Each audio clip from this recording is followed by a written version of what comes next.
प्राचीन समय की बात है। सोनगढ़ राज्य में एक पराक्रमी और दयालु राजा राज्य करता था। उसका राज्य दूर दूर तक फैला हुआ था और प्रजा उससे अपार प्रेम करती थी। राजा न्यायप्रिय और धार्मिक प्रवृत्ति के थे, हमेशा प्रजा की भलाई के लिए कार्य करते। परंतु राजा की एक ही चिंता थी, उन्हें कोई संतान नहीं थी। संतान की प्राप्ति के लिए उन्होंने 6 विवाह किए, परंतु किसी भी रानी से उन्हें संतान सुख नहीं मिला। राजा ने अनेक यज्ञ अनुष्ठान और दान पुण्य किए, संत महात्माओं की सेवा की, पर भाग्य अब तक उनके पक्ष में नहीं आया। समय बीतने के साथ राजा की निराशा बढ़ती जा रही थी और उनका मन दुख से भर गया था। राजा का दुख केवल उनका नहीं था, पूरी प्रजा उनके लिए व्याकुल थी। सभी देवी देवताओं से प्रार्थना करते कि उन्हें एक उत्तराधिकारी मिले जो भविष्य में राज्य संभाले। एक दिन राजा अपने सैनिकों के साथ शिकार के लिए जंगल गए। शिकार करते हुए वे एक तेज हिरण का पीछा करने लगे। हिरण को पकड़ने की कोशिश में वे जंगल में बहुत दूर निकल गए, परंतु हिरण मिल नहीं पाया। वह हिरण न जाने कहां छुप गया था। राजा काफी देर तक हिरण को जंगल में इधर उधर ढूंढते रहे, लेकिन वह हिरण उन्हें कहीं नहीं मिला। काफी देर तक इस प्रकार घूमते घूमते राजा को प्यास लग गई थी। राजा अपने रास्ते से भी भटक चुके थे, फिर भी वह घोड़ा लेकर आगे बढ़े जा रहे थे। चारों दिशाओं में घनघोर जंगल ही जंगल था। अचानक उन्हें कहीं से खल खल की आवाज सुनाई पड़ी। राजा ने सोचा कि लगता है शायद इधर कोई झरना है। झरने की आवाज सुनते सुनते राजा उसी आवाज की दिशा में चलने लगे। कुछ दूर आगे जाने के बाद राजा को वह झरना दिखाई दे गया। झरने के पास राजा अपने घोड़े से नीचे उतरे और जैसे ही वह पानी पीने लगे, अचानक उन्हें वहां एक आवाज सुनाई दी। आप कौन हैं? क्या आपको दिखाई नहीं देता कि मैं यहां नहा रही हूं? आप यहां कैसे आ गए? राजा ने चौंक कर पीछे मुड़कर देखा। सचमुच अपनी प्यास के आगे उन्हें कुछ दिखाई नहीं दिया कि एक लड़की झरने में नहा रही थी। उन्होंने जब ध्यान देकर देखा तो जल्दी से अपनी आंखें दूसरी तरफ फेर लीं और कहा, मुझे बहुत प्यास लगी थी, इसलिए मैं पानी पीने आ गया।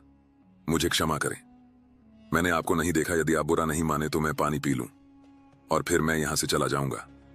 वैसे भी मैं रास्ता भटक गया हूं। आप कौन हैं और इस घने जंगल में अकेली कैसे हैं? राजा के प्रश्न का उत्तर देते हुए वह लड़की कहने लगी, हे राजन, मैं यहीं पास के गांव में रहती हूं। रोज यहां आती हूं और इसी झरने में स्नान करती हूं। यह झरना और नदी जंगल के बीच में है, इसलिए यहां कभी कोई नहीं आता है। मैं तो निश्चिंत होकर नहा रही थी। मुझे नहीं पता था कि आप यहां आ जाएंगे। आप मेरी तरफ पीट करके पानी पी लीजिए और थोड़ी देर उधर रुक जाइए। थोड़ी देर में मैं आपको रास्ता बता दूंगी। फिर तो राजा पानी पीकर वहां से थोड़ा हट गया। उधर वह लड़की जल्दी जल्दी स्नान कर एक बड़ी चट्टान के पीछे जाकर कपड़े बदलने लगी।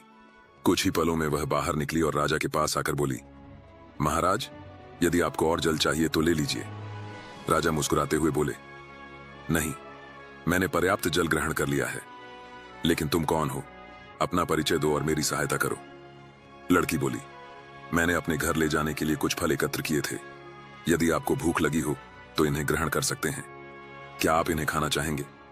राजा ने उत्तर देने से पहले ही लड़की ने टोकरी से फल निकालकर उन्हें झरने के पानी से धोकर राजा के सामने रख दिया। राजा उसे देखता ही रह गया, जैसे कोई अनोखी चीज देख रहा हो। उसने एक फल उठाया और लड़की से पूछा, क्या तुम भी खाओगी? लड़की मुस्कुराकर बोली, नहीं महाराज, आप मेरे अतिथि हैं, पहले आप खाइए। राजा फल खाते हुए बोले, तुमने अपने बारे में तो सब कुछ बता दिया, अब मैं तुम्हारे बारे में भी अधिक जानना चाहता हूं। लड़की बोली, मेरा नाम रूपा है। मैं पास के गांव उदयपुर में रहती हूं। मेरी मां के अलावा मेरा इस संसार में और कोई नहीं है। हम जंगल से फल और लकड़ियां इकट्ठा कर बाजार में बेचते हैं, जिससे हमारा गुजारा चलता है। हमारे पास थोड़ी सी जमीन है जहां हम कुछ अनाज और सब्जियां उगाते हैं। फिर वह राजा की ओर देखते हुए बोली, मैंने अपने बारे में बता दिया, अब आप भी बताइए कि आप कौन हैं। राजा ने क्षण भर सोचा और फिर मुस्कुराकर बोले, हे बालिका, जब अगली बार मिलने आऊंगा तब बताऊंगा। इसके बाद रूपा ने राजा को रास्ता बता दिया।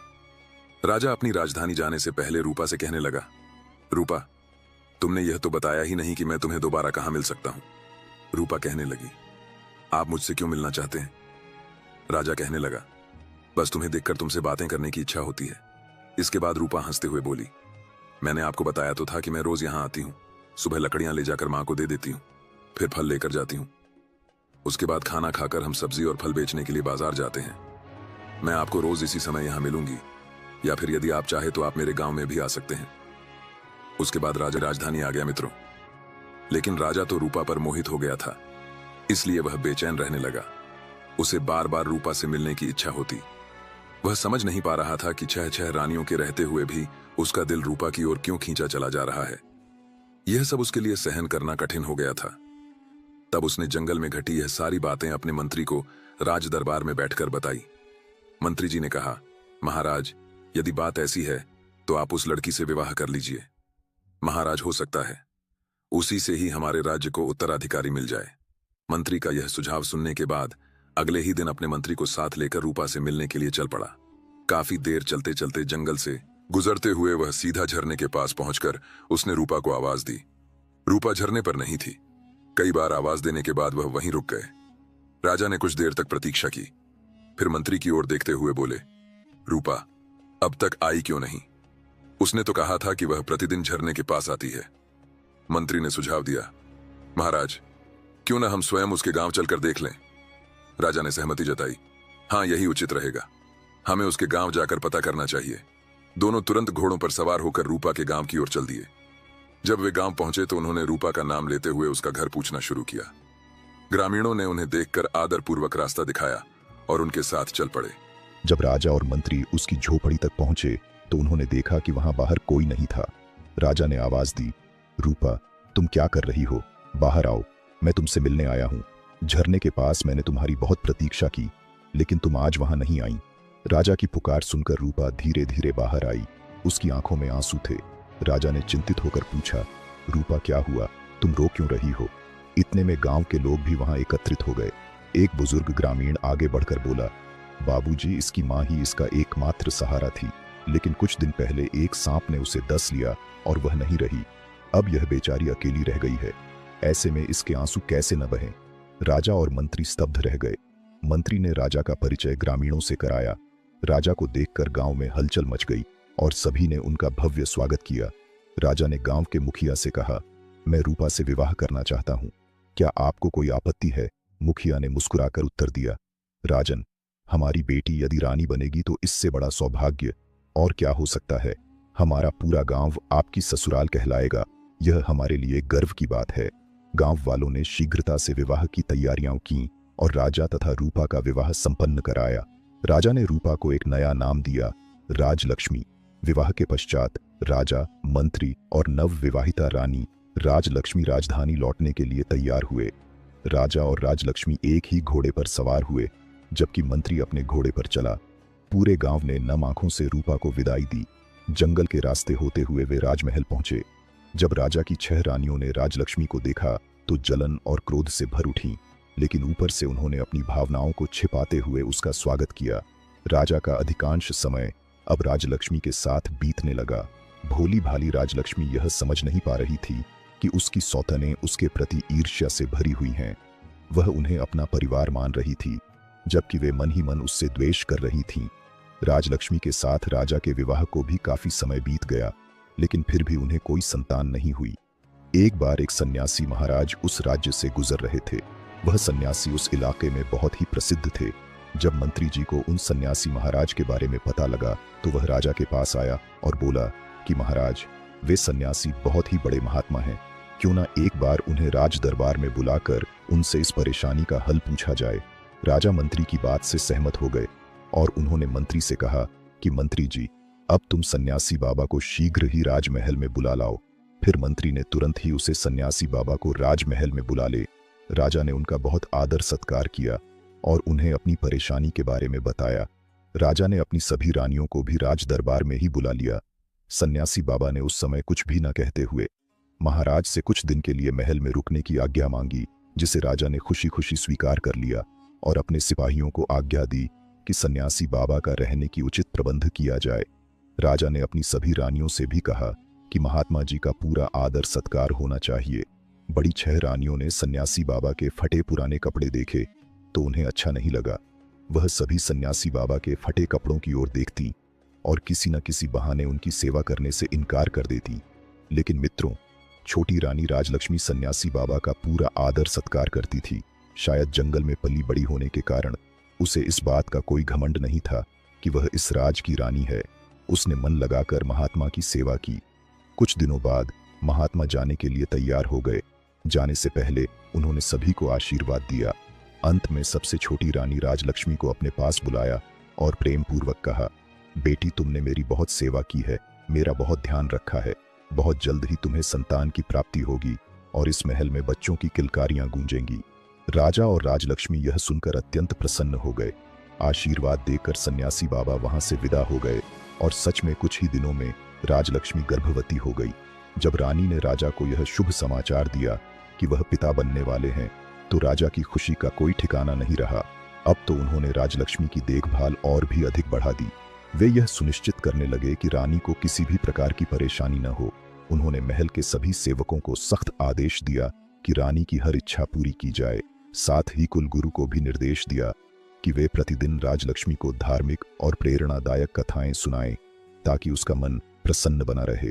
राजमहल से लेकर पूरे राज्य में इस शुभ समाचार की लहर दौड़ गई। चारों ओर हर्ष और उल्लास का वातावरण बन गया। प्रजा भी अत्यंत प्रसन्न थी कि राज्य को उत्तराधिकारी मिलने वाला है। लेकिन राजा की अन्य 6 रानियों के मन में जलन की आग भड़क उठी। वे आपस में विचार करने लगीं। राजलक्ष्मी तो पहले ही राजा की प्रिय थी, अब संतान होने के बाद तो राजा का पूरा ध्यान उसी पर रहेगा। हम सबका महत्व धीरे धीरे समाप्त हो जाएगा और शायद हमें तो दासियों की तरह समझा जाने लगे। इन विचारों से वे चिंतित हो उठीं और आपस में षड्यंत्र करने लगीं कि किसी भी तरह राजलक्ष्मी को परेशान किया जाए।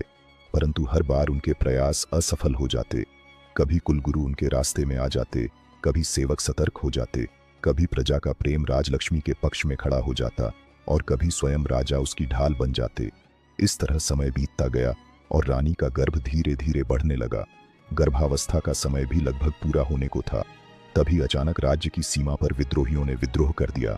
उनके विद्रोह को दबाने के लिए सेनापति को भेजा गया, जो कि अपने काम में असफल रहे। तब राज्य की सीमा पर स्वयं राजा को ही जाना पड़ा।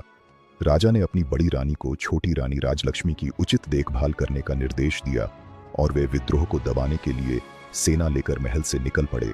राजा के जाते ही बड़ी रानियों को सुनहरा अवसर मिल गया था। अब वे छोटी रानी को गलत बातें बतलाती रहती और छोटी रानी से वैसे ही काम करवाती जिससे उनके गर्भ को नुकसान पहुंचे। दिन में एक बार कुलगुरु आते और पाठ करके चले जाते। कुलगुरु छोटी रानी को धैर्य बंधते और उनसे मधुर बातें करते हुए बच्चे के लिए आवश्यक सावधानियां बतलाकर चले जाते। रानी राजलक्ष्मी समझ नहीं पा रही थी कि कुलगुरु और बड़ी रानियों की बातें अलग अलग क्यों हैं। आखिर सही कौन है? दोनों की बातें एक दूसरे से बिल्कुल विपरीत हैं। वह सोचती, कुलगुरु तो पुरुष है तो, और रानियां तो महिलाएं हैं। महिलाओं की बातें पुरुष कहां समझ पाएंगे। इसीलिए जो बड़ी रानियां कहती हैं वही सही है। उसे यही लगता कि बड़ी रानियां गलत तो नहीं बोलेगी। इसीलिए वह आंखें बंद करके बड़ी रानियों की हर बात मानती रही थी। एक दिन रानी को प्रसव पीड़ा शुरू हो गई। उसने बड़ी रानी से कहा कि दीदी, मुझे बहुत तकलीफ हो रही है, कुछ उपाय करें, प्रसव कैसे होगा। समय पूरा हो गया था। बड़ी रानी के मन में बहुत ज्यादा ईर्ष्या हो रही थी। वह सोच रही थी कि अभी से इसका इतना ध्यान रखा जाता है, बच्चे पैदा होने के बाद ना जाने कितना ज्यादा ध्यान रखा जाएगा। यही सोचकर बड़ी रानी छटपटा रही थी। लेकिन छोटी रानी को इस प्रकार मदद मांगते देखकर उसके मन में तरह तरह के षड्यंत्र पैदा होने लगे। उसने बहुत मीठे शब्दों में छोटी रानी से कहा, तुम चिंता मत करो, मैं कुछ करती हूँ, मैं दाई को बुलाती हूँ। तब तक तुम ऐसा करो कि देखो वह सामने कोठरी है, तुम उसमें अपना सिर डालकर खड़ी हो जाओ। इससे तुम्हें आराम मिलेगा और प्रसव आराम से हो जाएगा। तब तक दाई भी आ जाएगी। राजलक्ष्मी को ऐसा कहकर बड़ी रानी वहां से चली गई। उसने राजमहल की दाई को बुलाई और उसे ढेर सारा धन देकर समझाकर अपने साथ शामिल कर लिया। इसके बाद दोनों मिलकर इंतजार करने लगी। दूसरी ओर बड़ी रानी के जाने के बाद रानी राजलक्ष्मी कोठरी में सिर डालने लगी। कोठरी ऊंची होने के कारण रानी का सिर कोठरी के अंदर नहीं पहुंच सका। यह देखकर वह सोचने लगी कि अब मैं क्या करूं मित्रों। उसने तो कभी किसी का प्रसव होते हुए देखा भी नहीं था, इसलिए वह कुछ जानती भी नहीं थी। तभी उसने सामने एक पानी का घड़ा देखा और सोचा कि यहाँ पर यह जो पानी पीने का घड़ा रखा है वह भी तो मिट्टी का ही है। मैं इसी में अपना सिर डाल लेती हूँ, क्योंकि बड़ी बहनों ने उसे गलत तो कहा नहीं होगा। जरूर प्रसव का यही तरीका होता होगा। वह घड़े से पानी फेंककर उसी में अपना सिर डालने लगी। उसका सिर घड़े के अंदर भी नहीं जा रहा था। वह आंखें बंद किए हुए घड़े के ऊपर सिर रखकर वहीं में बैठ गई और दर्द के कारण चिल्लाती रही, लेकिन उसे देखने वाला वहां पर कोई नहीं था। दूसरी तरफ बड़ी रानी और दूसरी रानियों ने अपनी विश्वास पात्र दाई से कहा कि तुम छोटी रानी के कमरे के बाहर जाकर खड़ी रहो और देखती रहो कि वहां कोई दूसरा जा नहीं पाए। दाई कमरे के बाहर खड़ी हो गई। छोटी रानी पीड़ा से करा रही थी। भगवान की कृपा से छोटी रानी ने एक एक करके 7 बच्चों को जन्म दिया। उनमें 6 लड़के और 1 लड़की का जन्म हुआ। बहुत ज्यादा पीड़ा के कारण रानी बेहोश हो गई और घड़े के पास ही गिर गई। यह देखकर दाई ने जल्दी से अपनी बड़ी रानी को बुलाया और सभी बच्चों को उन्हें दिखाया। बड़ी रानी के साथ सभी छोटी रानियां भी वहां आ चुकी थीं। वह सभी यह देखकर हैरान थी कि छोटी रानी ने एक साथ 7 बच्चों को जन्म दिया है और सभी बच्चे बिल्कुल स्वस्थ और तंदुरुस्त हैं। उन्होंने उस दाई से कहा कि तुम जल्दी से जाओ और कुछ ईंट पत्थर के टुकड़ों को लेकर आओ। दाई जल्दी से ईंट पत्थर के टुकड़ों को लेकर आ गई। उसके बाद बड़ी रानी ने दाई से कहा कि तुम यहाँ से इन सभी बच्चों को ले जाओ और जंगल में ले जाकर इन्हें मारकर जमीन के नीचे दफन कर देना। हमने जो तुमसे सोने और चांदी के सिक्के देने का वादा किया है वह बहुत जल्दी ही तुम्हें मिल जाएंगे। अब तो दाई बहुत खुश हो गई और वह सभी बच्चों को लेकर वहां से चली गई। उसके जाने के बाद सभी रानियों ने मिलकर वहां से बच्चों के होने के सारे निशान साफ कर दिए। बच्चों के स्थान पर उन्होंने ईंट पत्थर के टुकड़े वहां पर रख दिए। घड़े को तोड़कर उसके टुकड़े भी वहां पर छोड़ दिए और इसके बाद सभी रानियां अपने कमरे में आ गईं। थोड़ी देर बाद ही दाई वापस वहां उनके पास पहुंच गई। बड़ी रानी ने उससे पूछा, क्या हुआ? क्या तुमने उन्हें मारकर जमीन में दबा दिया है? दाई के यहाँ कहने पर सभी रानियां बहुत खुश हुईं और उन्होंने उसी समय उसे इनाम के रूप में बहुत सारे सोने और चांदी के सिक्के देकर विदा किया। इस प्रकार अपना सारा काम पूरा करने के बाद सभी रानियां रानी राजलक्ष्मी के पास आईं और उसके ऊपर पानी के छींटे मारकर छोटी रानी को होश में लाई। होश में आने के बाद रानी बहुत कमजोरी महसूस कर रही थी। उसने बड़ी रानियों से पूछा कि मेरे बच्चे कहाँ हैं और मुझे लड़का या लड़की क्या हुआ है? पास पड़े ईंट और पत्थरों की ओर इशारा करते हुए रानियों ने कहा कि यह देखो, तुमने इन ईंट और पत्थरों को जन्म दिया है। छोटी रानी राजलक्ष्मी यह सुनकर आश्चर्यचकित थी कि ऐसा कैसे हो सकता है कि मैंने ईंट और पत्थरों को जन्म दिया है। छोटी रानी के पास ईंट और पत्थर के टुकड़े पड़े हुए थे। उसने रोते हुए कहा कि ईंट और पत्थर, ऐसा कैसे हो सकता है? नहीं, यह नहीं हो सकता, बच्चा तो जरूर हुआ होगा। बड़ी रानियों ने कहा, तो क्या हमने उसे कहीं छुपा दिया है? यही तो है जिसे तुमने जन्म दिया है। लो, अब तुम इन्हें संभाल कर रखो। ऐसा कहकर उन्होंने सारी ईंट और पत्थर के टुकड़ों को एक थैले में भर दिया। अब उन्हें राजा के आने की प्रतीक्षा थी। छोटी रानी बहुत ही आश्चर्यचकित और परेशान थी। वह समझ नहीं पा रही थी कि ऐसा कैसे हो सकता है। जल्दी ही सभी रानियों ने यह बात पूरे महल में फैला दी कि छोटी रानी ने बच्चों के बदले ईंट और पत्थरों को जन्म दिया है। कुछ समय बाद राजा भी युद्ध जीतकर अपने नगर को वापस आ गए। उनके स्वागत में भव्य तैयारियां की गईं, परंतु लोगों के चेहरे पर वह उमंग व खुशी नहीं दिख रही थी जिसकी उन्होंने कल्पना की थी। उनको बड़ा आश्चर्य हुआ। राजा अब राजभवन में आए तो पटरानी सहित सभी रानियों ने उनका स्वागत किया। छोटी रानी का चेहरा उदास था, परंतु दूसरी रानियां बहुत खुश दिखाई दे रही थीं। राजमहल में ऐसा माहौल देखकर राजा को बहुत आश्चर्य हुआ। छोटी रानी का उदास मुंह देखकर उन्होंने पूछा, रानी राजलक्ष्मी, क्या बात है? आप दुखी नजर आ रही हैं। इस पर छोटी रानी राजलक्ष्मी के कुछ भी कहने से पहले ही बड़ी रानी ने जवाब दिया कि महाराज, वह दुखी कैसे नहीं रहे। इनका भेद जो खुल गया है मित्रों। राजा को तो कुछ समझ नहीं आया, तो उसने बड़ी रानी से पूछा कि आपका यह सब कहने का क्या मतलब है? रानी बताइए तो सही, क्या हुआ? रानी का प्रसव हुआ या नहीं? राजा की बड़ी रानी जो पटरानी थी, महाराज, इसने आपको गर्भवती होने का झांसा दिया, पर यह सब सिर्फ एक छलावा था। यह गर्भवती नहीं थी, बल्कि हम सबको धोखे में रख रही थी। अगर सच में इसे संतान का सुख प्राप्त हुआ होता तो कुछ तो जन्म लेता, परंतु इसके कमरे में केवल ईंट और पत्थर पड़े हैं। पटरानी राजा और अन्य रानियों को लेकर राजलक्ष्मी के कक्ष में गई। वहां सचमुच फर्श पर ईंटों और पत्थरों के टुकड़े पड़े थे। राजा यह दृश्य देखकर स्तब्ध रह गए। यह कैसे संभव है? मानव गर्भ से पत्थर और ईंटें कैसे जन्म ले सकती हैं? उन्होंने आश्चर्य से कहा। पटरानी ने अपनी बात आगे बढ़ाई, महाराज, यही तो हम भी सोच रहे हैं। यह सब नाटक था। हम सब इसी आशा में थे कि राज्य को उत्तराधिकारी मिलेगा, परंतु इसने हमारी भावनाओं के साथ खेला है। राजा को अब पटरानी की बातें सही लगने लगीं। उन्होंने राजलक्ष्मी की ओर गुस्से से देखा और कड़े स्वर में बोले, रानी, आपने इतनी बड़ी छल कपट क्यों की?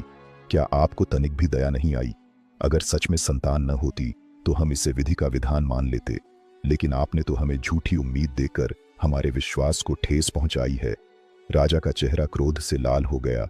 हमने आपको अपना सबसे प्रिय स्थान दिया, स्नेह दिया, सम्मान दिया, लेकिन आपने इस प्रेम और विश्वास के साथ विश्वासघात किया।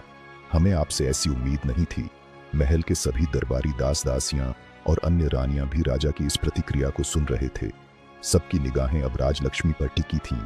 किसी को यकीन नहीं हो रहा था कि इतनी कोमल हृदय वाली रानी ऐसा छल कर सकती है। राजा आगे बोले, आपने जो विश्वासघात किया है उसकी सजा तो आपको अवश्य मिलेगी, परंतु उससे पहले मैं आपसे यह जानना चाहता हूं, आखिर यह सब क्यों किया? राजलक्ष्मी का चेहरा पीला पड़ चुका था। उसकी आंखों में आंसू थे, परंतु वह चुप थी। अब सबकी नजरें उसी पर थीं कि वह क्या जवाब देगी। बने रहे, मिलते हैं नेक्स्ट पार्ट में।